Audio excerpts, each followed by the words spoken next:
لا تجد قوما يؤمنون بالله ورسوله يحادون الله ورسوله ولو كانوا. Ce que je pense pour affaire de terroristes, c'est un peu compliqué. C'est un peu compliqué parce qu'on ne sait qui est qui. Et en ce qui nous concerne, à la fondation, c'est la prière. C'est la prière et à tous les niveaux, pas seulement nous les musulmans. Bien vrai, c'est attribué à l'islam. Et si tu vois les vidéos, ceux-là, on m'a envoyé une copie de vidéo et ils sont en train de prier pour dire Allahu Akbar. Ceux-là, c'est des faux musulmans. Ce ne sont pas des vrais musulmans. Donc ceux qui sont en train de dire que c'est les musulmans, ils ont raison. Parce que comment tu es en train de tuer et tu dis Alhamdulillah et Allahu Akbar. Les non-musulmans, comment vous voulez que ceux-là ne peuvent pas dire que c'est les musulmans? On ne peut pas les condamner. À nous maintenant de prier à ce que ceux-là ne reviennent plus. J'ai beaucoup de gens dedans. Moi qui suis ici, je peux dire que ça fait à peu près 1 an, mon fils a été abattu à Kandi. Je parle de mon fils parce que sa maman est mon épouse. Il est parti jusqu'au grade de sergent-chef, mais on l'a abattu à Kandi. Ça, je vous le dis, donc je suis dedans. Cela veut dire que les terroristes ne connaissent personne, il n'y a pas de couleur. C'est la prière. En temps, nous avons organisé une tournée sous la supervision du premier vice-président et on a parcouru toutes les communes de l'Atakora et de Donga pour sensibiliser la population. Il peut y avoir des musulmans, des faux musulmans dedans. Et nous, on leur a demandé de dénoncer aux autorités compétentes des hommes suspects, des hommes que vous n'avez pas l'habitude de rencontrer dans votre village. Il faut les dénoncer. Les terroristes n'ont pas de couleur. Il faut les dénoncer. Ceux qui sont abattus là, c'est quelqu'un qui aurait vendu la brèche pour dire « Ah, en ce moment-là, ils sont ensemble, ils sont en train de manger. » Donc, à nous de sensibiliser. Et nous profitons de votre micro pour demander à tous les musulmans et les non-musulmans qui sont là-bas de dénoncer les hommes suspects. Il faut les dénoncer. Comme je le dis, ils n'ont pas de couleur. Donc, il s'agit de dire « Ah, celui-là, il n'a pas l'habitude de venir dans le quartier, il n'a pas l'habitude de prier dans la mosquée, et on le voit. » Il faut les dénoncer. Et ça que la Fondation vous demande. C'est un appel en direction de tous les présidents des imams du Bénin, de toutes les 77 communes. Si vous n'avez pas l'habitude de voir quelqu'un, un musulman, qui n'a pas l'habitude de prier dans votre mosquée, et vous constatez, mais à la sortie, vous pouvez l'appeler avec l'imam, ah, monsieur, mais vous habitez dans quel quartier? Vous habitez dans quel village? Dans quelle maison? C'est des choses que nous devons faire pour aider nos autorités, nous-mêmes. Contre les événements malheureux, nous recherchons refuge auprès de toi contre la tyrannie des terroristes. Que l'Éternel, dans sa miséricorde infinie, nous épargne à jamais de tels événements. De même, je demande à chacun et à tous d'avoir la crainte de Dieu, car Dieu connaît l'inconnaissable, voit l'invisible et entend l'inaudible. Que les hommes politiques cessent de mentir pour plaire et surtout pour leurs intérêts sordides et égoïstes. Nous devons nous méfier les uns des autres et rester vigilants, car le sang de la trahison coule dans les veines de certains de nos compatriotes béninois. Et vous êtes là, qu'est-ce que Dieu a dit?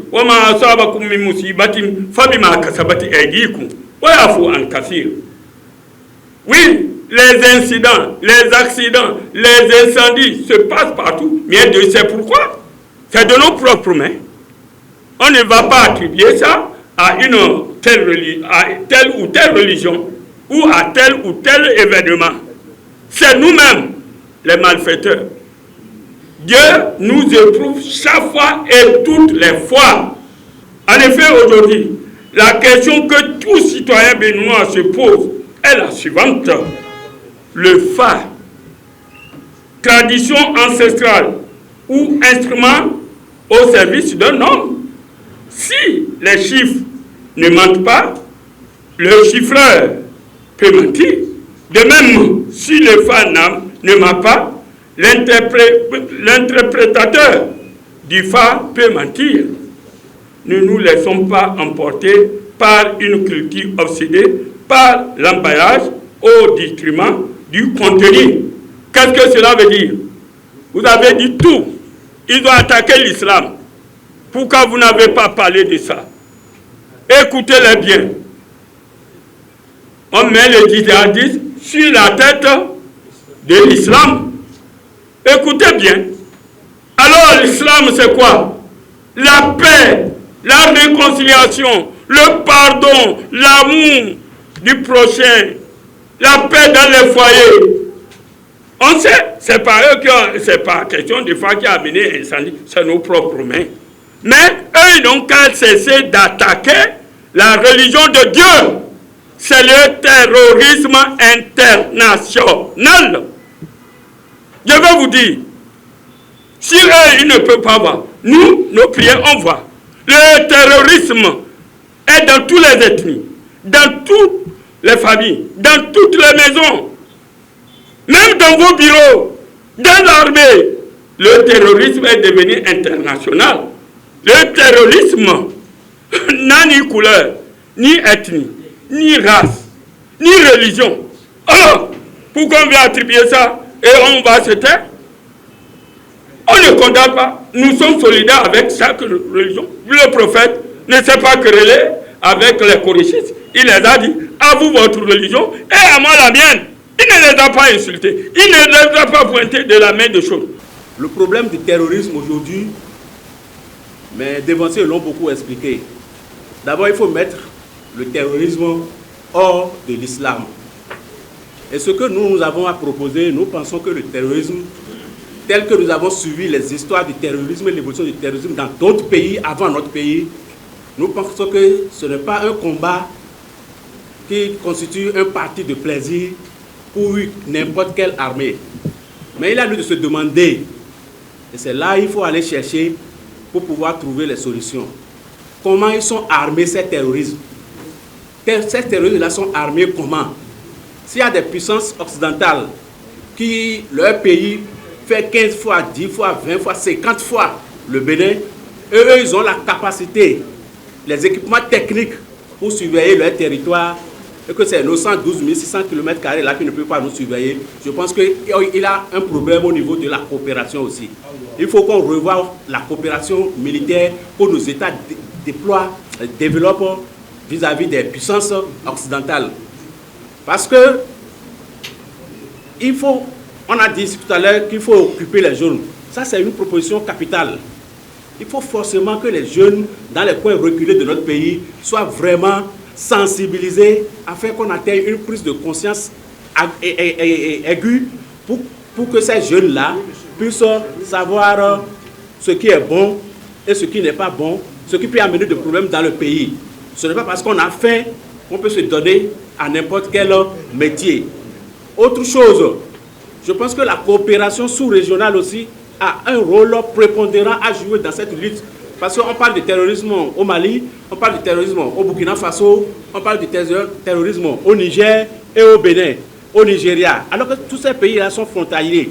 Donc s'il y a une coopération collégiale et une entente entre ces trois pays, ils peuvent quand même s'organiser pour mieux combattre le terrorisme. Autre proposition, est-ce qu'on ne peut pas remonter un peu et chercher à connaître l'origine de ce terrorisme-là et voir dans quelle mesure on peut rentrer en contact avec eux. Parce qu'on a vu dans des pays, ça dure 20 ans, 30 ans, ils ne sont jamais arrivés à bout. Donc est-ce qu'on peut négocier? Est-ce qu'on peut envisager la possibilité de négocier avec les auteurs et les acteurs de ce terrorisme-là pour pouvoir endiguer les acteurs terroristes? Et le point final sur lequel je vais mettre mon accent, c'est qu'il faut forcément aujourd'hui